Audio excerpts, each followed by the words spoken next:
नमस्कार, मैं Tushar Gandhi history cell के यूट्यूब चैनल पे गांधीनामा में आपका एक बार फिर स्वागत करता हूँ। अब तक हमने 12 एपिसोड में दक्षिण अफ्रीका में बापू और बा के पूर्व जीवन जो युवा अवस्था थी वहां से लेकर दक्षिण अफ्रीका में सत्याग्रह के इतिहास के बारे में जाना। वही दौर एपिसोड 13 में आगे चलाते हैं। दक्षिण अफ्रीका की कहानी अभी पूरी नहीं हुई है। अब तक हमने सत्याग्रह की बातें सुनी। एपिसोड 13 में भी सत्याग्रह की ही बातें हम सुनेंगे, पर इस बार परिवार के बारे में जो हुआ, परिवार के साथ जो हुआ, परिवार के सदस्यों ने जो किया, उसके बारे में जानकारी लेंगे। तो बने रहिए मेरे साथ एपिसोड 13 के साथ।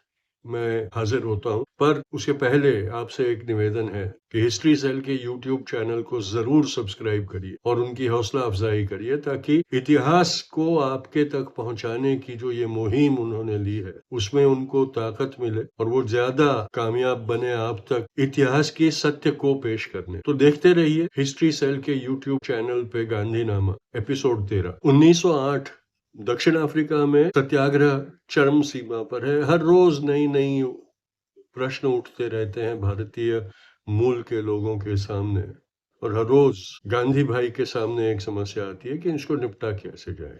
अभी अभी पास लॉज के खिलाफ, रजिस्ट्रेशन एक्ट के खिलाफ सत्याग्रह चल रहा था। ये मुहिम जारी ही थी। इसी दौरान बापू का सबसे बड़ा बेटा हरिलाल अपनी परिणीता स्त्री पत्नी गुलाब के साथ दक्षिण अफ्रीका है। उस वक्त बापू जोहानसबर्ग में सत्याग्रह की अगुवाई कर रहे थे। हरिलाल और गुलाब कस्तूर के साथ फिनिक्स आश्रम में रहने लगे। कुछ दिनों के बाद पता चला कि गुलाब सगर्भा थी। बा की खुशी समाई नहीं समा रही। पहला पौत्र या पौत्री जन्मने वाला था, वो दादी बनने वाली। उन्होंने तय किया कि अपनी बहू को बहुत बढ़िया संभाल वो रखेंगे और पारंपरिक तरीकों से जो भी कुछ करना है वो करेंगे। वक्त आया तो गुलाब की गोद भराई की रस्म अदा करने का तय किया। फिनिक्स परिवार की बाकी सारी औरतें भी इसमें जुड़ गई और एक शानदार दावत गुलाब की गोद भराई की रस्म के लिए आयोजित की गई। फिनिक्स आश्रम का सारा परिवार इकट्ठा हुआ। सबकी नजरें थी कि गांधी भाई पहुंच जाएंगे, वक्त पर पहुंच जाएंगे। बा ने बाकी की महिलाओं के साथ मिलकर वहां जो चीजें थी उनमें से ही एक शानदार दावत खुद अपने हाथों पका के सब मेहमानों की मेहमान नवाजी की थी। आखिर में सबको खिलाने के बाद बा खाने को बैठ ही रही थी, तब डाकिया आया, तार लेके आया था। हरिलाल ने तार लिया और पढ़ते ही दौड़ता दौड़ता बा के पास आया। बा के हाथ में खाने का पहला निवाला था। हरिलाल ने कहा, बा बापू की खबर आई है, बापू को गिरफ्तार कर लिया गया, उनको जेल में रखा जाएगा, वो अब 2 महीने जेल रहेंगे। हाथ का निवाला वैसे के वैसे कस्तूरबा के हाथ में रह गया। उन्होंने वो निवाला थाली में रखा, थाली को दूर हटाया और कहा कि आज के बाद जब तक मेरे पति जेल में रहेंगे, कारावास में रहेंगे, तब तक कारावास में जिस जैसा खाना उनको मिलता है मैं भी वैसा ही खाना खाऊंगी। अब ये सारी चीजें मेरे पति घर लौटेंगे तभी ही मैं खाऊं। बा को मालूम था दक्षिण अफ्रीका की जेलों में गुनहगारों के साथ, कैदियों के साथ क्या बर्ताव किया जाता था। बा को मालूम था। ये भी मालूम था कि किस तरह का खाना दिया जाए, और उन्होंने ये व्रत ले लिया। वहां हरि ने अपनी जिम्मेदारी को महसूस किया और उसने कहा, मैं भी अब सत्याग्रह करूंगा, बापू के साथ मैं भी सत्याग्रह। परिवार के ऊपर संकट तो था, लेकिन हौसला टूट नहीं रहा। पर चिंता रोग का कारण होती है और धीरे धीरे बाकी प्रकृति बिगड़ती चली गई। सत्याग्रह चलता रहा। बापू जेल से छूटे, सत्याग्रह चलता रहा। हरिलाल ने भी सत्याग्रह किया। उन दिनों एक कानून था जिसके खिलाफ लड़ाई चल रही थी कि एशियन मूल के लोग थे, उनको कारोबार खुले बाजारों में करने नहीं दिया जा रहा था। उनके लिए उनकी वसाहतों में अलहदा बाजार का इंतजाम किया गया था और उनके ऊपर ये रिस्ट्रिक्शंस लगाए गए थे कि वो सिर्फ अपने लिए रखे गए, उनके लिए आरक्षित रखे गए बाजार में ही व्यापार कर सकते हैं। इसका मतलब उनका व्यापार कुंठित हो जाता।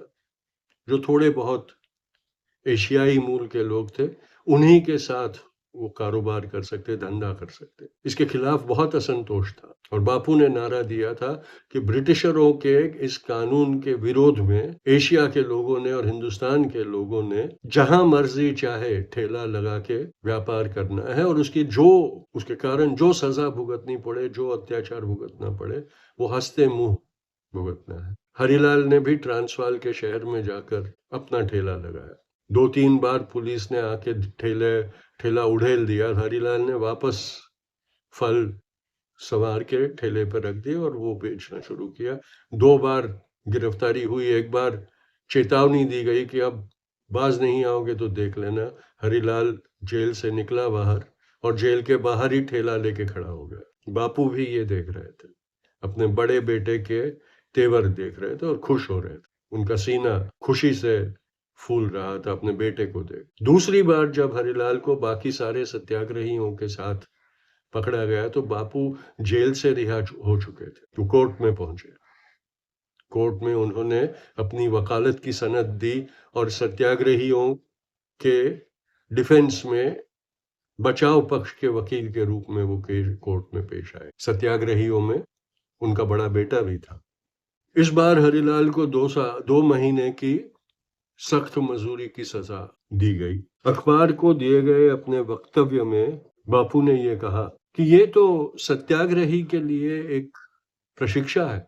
जेल में जाना तो उनका कर्तव्य है और उसमें से उनकी पढ़ाई होती है, उनको शिक्षा मिलती है। और हरिलाल मेरा बेटा जेल की पाठशाला में सत्याग्रह की पढ़ाई करके उत्तीर्ण होके बाहर आएगा, इसका मुझे गर्व है। ये उसका अपने लोगों और अपने देश के प्रति कर्तव्य है और वो ये निभा रहा है, इसका मुझे नाज। एक बाप अपने बेटे के पराक्रमों पे खुश हो रहा था, स्वाभाविक था, होना भी चाहिए था। कौन बाप अपने बेटे को अपने दिखाए हुए रास्ते पर चलता हुआ देखकर खुश नहीं होता। सत्याग्रह चलता रहा। कभी बापू जेल में होते, कभी हरिलाल जेल में होता। तभी एक मुद्दा दक्षिण अफ्रीका के जेलों में उभर के आया। जेल में जो खाना दिया जाता था कैदियों को, ये मालूम हुआ कि उस जेल के खाने में पशुओं की चर्बी से बनाया गया बटर डाला जाता था न्यूट्रिशन के तौर पर। उसमें चर्बी, बीफ की चर्बी भी होती थी, सुअर की चर्बी भी होती थी, बकरियों की चर्बी भी होती। हिंदुओं के लिए बीफ और मुसलमानों के लिए पोर्क, सुअर का मांस वर्जित था। जेल में रखे गए कई हिंदू और सारे मुसलमान व्यथित हो गए थे। बापू ने भी इसका समर्थन किया और जेल सुपरिंटेंडेंट को और गवर्नमेंट को लिखा कि आपने हमारे धार्मिक जो प्रथाएं थी उनका आदर करना चाहिए। पशुओं की चर्बी से बनाया हुआ बटर हमारे खाने में इस्तेमाल ना करते हुए घी का इस्तेमाल करने की आपसे प्रार्थना है। ये एक चाल थी, सत्याग्रहियों का मनोबल तोड़ने की कॉलोनियल सरकार की एक चाल थी। इसके खिलाफ भारत तक एक ओपिनियन बनाया गया सत्याग्रहियों के डिमांड के बारे में। इसके बाद इसके लिए भारत में भी चिंता जताई गई। 1857 की क्रांति का भी यही कारण था। कारतूसों पे लगाई गई सुअर और बीफ की चर्बी। दक्षिण अफ्रीका की जेल में भी बरतानिया हुकूमत इसी तरह से साम दाम दंड भेद का इस्तेमाल कर रही थी सत्याग्रहियों का मनोबल तोड़ने के लिए। हरिलाल को भी जेल में यह अनुभव हुआ कि एक बड़ा कठोर सुपरिंटेंडेंट था, जेल सुपरिंटेंडेंट था, वार्डन था, जो पॉलिटिकल प्रिजनर्स के लिए जेल में कैसी सुविधाएं होनी चाहिए और किस प्रकार से उनसे बर्ताव किया जाना चाहिए, उससे विपरीत बहुत अत्याचारी और कठोर रवैया अपना रहा था। हरिलाल ने कई बार जेल मैन्युअल में बताई गई चीजों का उसको हवाला देते हुए हमें ये सारी चीजें आपने मुहैया करनी चाहिए, ये निवेदन करता रहा। वार्डन पे कोई उसकी असर नहीं। ये आखिर में खाने की बाबत में हरिलाल ने अनशन पे जाने का फैसला कर लिया और उसने जेल में अनशन शुरू कर दिया। 1 हफ्ते तक वार्डन टस से मस नहीं हुआ। पर एक हफ्ते के बाद हरिलाल की बढ़ती हुई कमजोरी और उसकी तबीयत की चिंता के कारण वार्डन ने अपनी जिद तोड़ी और ये आश्वासन दिया कि अब जेल मैनुअल में जो सारी चीजें कही गई है उसी तरह से पॉलिटिकल प्रिजनर्स के साथ मैं जेल में बर्ताव करूंगा और खाने में पशुओं की चर्बी की जगह घी या वेजिटेबल मार्जरीन का उपयोग किया जाएगा। ये पहली बार था जब सत्याग्रह की लड़ाई में अनशन के शस्त्र का सफल उपयोग किया गया था। जब बापू को इस बात की पता चला तो उन्होंने हरिलाल की प्रशंसा करते हुए कहा कि ये हथियार के बारे में तो मैं भी जानकारी नहीं रखता था, मुझे भी मालूम नहीं था कि अहिंसा से लड़ी जाने वाले सत्याग्रह में उपवास का शस्त्र इस्तेमाल इतनी अच्छी तरह से हो सकता है। ये हरिलाल की मुझे देन है। हरिलाल की कीर्ति भी दक्षिण अफ्रीका के सत्याग्रहियों के बीच काफी बढ़ गई थी। अब उसे छोटा गांधी कह के पुकारा जा रहा था और सब ने ये मान लिया था कि गांधी भाई की सेना का सेनापति उनका बड़ा बेटा हरिलाल बनेगा। उधर जोहानसबर्ग की जेल में बापू को बंद किया था। 3 महीने की सख्त मजदूरी की सजा सुनाई गई थी। बापू को रास्ता बनाने के काम में लगाया गया।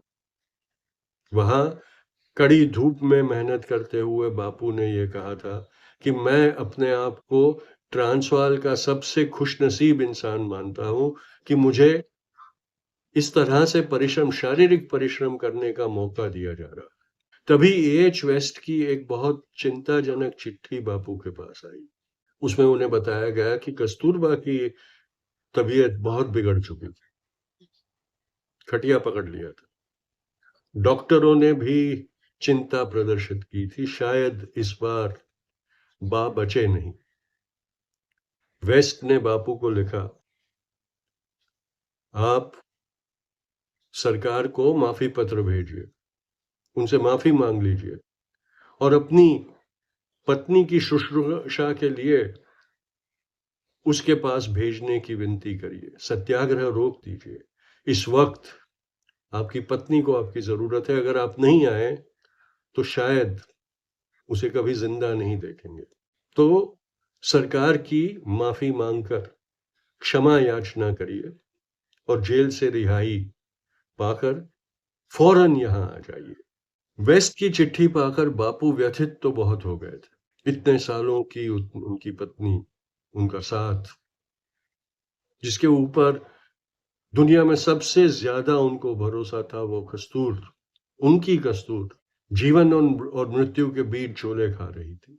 वेस्ट की चिट्ठी की जवाब में बापू ने कस्तूरबा के नाम एक चिट्ठी लिखी। मेरी प्यारी कस्तूर, तुम्हारे तबीयत की खबर सुनकर मैं व्यथित हो गया हूं। ऐसे लगता है कि मैं दौड़ के तुम्हारे पास आ जाऊं, तुम्हारी सेवा करूं, तुम्हें वापस स्वस्थ बना दूं। प्रकाश मैं ये कर सकता। सत्याग्रह मेरा धार्मिक कर्तव्य है। ये मेरी हमारे कौम और उसके लोगों के प्रति वफादारी का सवाल है। तुम्हारे पास आने के लिए अगर मैं सरकार से माफी मांगता हूं, क्षमा याचना करता हूं और जेल से छोड़ने की प्रार्थना करता हूं, तो ये सत्याग्रह के साथ गद्दारी होगी। ये गद्दारी मैं हरगिज नहीं कर सकता। ये दगाबाजी मुझे मंजूर नहीं है। मैं तुम्हें प्यार करता हूं, तुम भी जानती मैं कितना प्यार करता हूं तुम। अगर इस वक्त तुम्हारी मृत्यु होती है तो जीवन भर तुम्हारी याद मुझे तड़पाती रहेगी। मैं तुम्हारे जाने का शोक आजीवन मनाता रहूंगा। पर मुझे माफ करना, मैं सत्याग्रह के साथ बेवफाई नहीं कर सकता। अगर मेरे नसीब में तुम्हें जिंदा देखना नहीं लिखा है तो ना सही। मैं जानता हूं कि तुम ये बात समझोगी, ये सिद्धांत की बात। मैंने मेरे लोगों की भलाई के लिए युद्ध छेड़ा है। सत्याग्रह का युद्ध, अहिंसक युद्ध, उसमें कईयों ने मेरे कहने पर कुर्बानियां दी है। उन सारी कुर्बानियों के साथ मैं बेवफाई नहीं कर सकता, मैं गद्दार नहीं बन सकता। ईश्वर से मेरी प्रार्थना है कि जब मैं छूट के वापस आऊं तो तुम्हें जिंदा पाऊं, पर अगर ये उसकी मर्जी नहीं है तो ना सही। अलविदा मेरी प्यारी कस्तूर। ये था बापू का सत्याग्रह के प्रति भावना।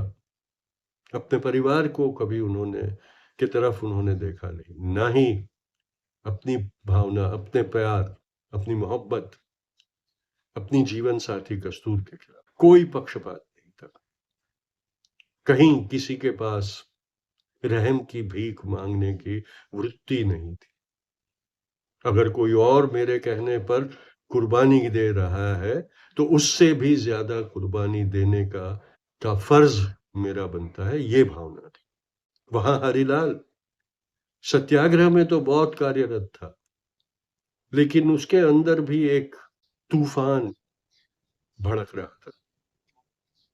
उसके अरमान कुछ और थे। अपनी पत्नी, अपनी नवजात बेटी, उनके लिए उसने सपने देखे थे। वो क्या करेगा, कैसे सफल होगा, अपने परिवार की कैसे परवरिश करेगा, और वो मानता था कि उसके सारे सपने पूरे करने की का कर्तव्य उसके बाप का था, उसके पिता, जो इतने शक्तिशाली थे, जिनकी साख अब दुनिया भर में चलती थी। वो अपने बड़े बेटे के सपने पूरे करने के लिए कुछ भी कर सकते, ये उन्होंने करना चाहिए, ऐसा हरिलाल समझता था। पर बापू गांधी भाई तो अब पूरे समाज के हो चुके थे। वो अपने परिवार के लिए कोई सहूलतें लेने लेना उनको कबूल नहीं था। वो मांगते भी नहीं। हरिलाल छोटा था, बहुत अरमान थे उसके, महत्वाकांक्षाएं थी। स्वाभाविक था कि वो अपने पिताजी का ये बदला हुआ रवैया समझ नहीं सकता, और वहीं से असंतोष के बीज अंकुर प्राप्त करने लगे। हरिलाल दिन ब दिन अपने माँ बाप से बिछड़ता गया। सत्याग्रह कर रहा था, लेकिन जेल में जब बंद होता था तो अकेले में अंतर विग्रह से पीड़ित रह रहा था। आगे चल के यही असंतोष उसके पिता के साथ एक बहुत बड़ा झगड़ा खड़ा कर देने वाला था। झगड़े का भोग दो दो जिंदगियां, हरिलाल की जिंदगी की तबाही और बापू को जीवन भर का पुत्र वियोग। अगले एपिसोड में हम परिवार पे सत्याग्रह करने वाले परिवार के बड़ों का क्या असर होता है और क्या कुर्बानी परिवार को देनी पड़ती है, उसके बारे में आगे सुनेंगे। इस बार इतना सही। मैं आशा रखता हूं कि आपको गांधीनामा का एपिसोड 13 पहले 12 एपिसोडों जितना ही पसंद आया होगा, और आप ये एपिसोड देखने से पहले या ये एपिसोड देखने के बाद हिस्ट्री सेल के यूट्यूब चैनल को जरूर सब्सक्राइब करेंगे। इस बार इतना ही।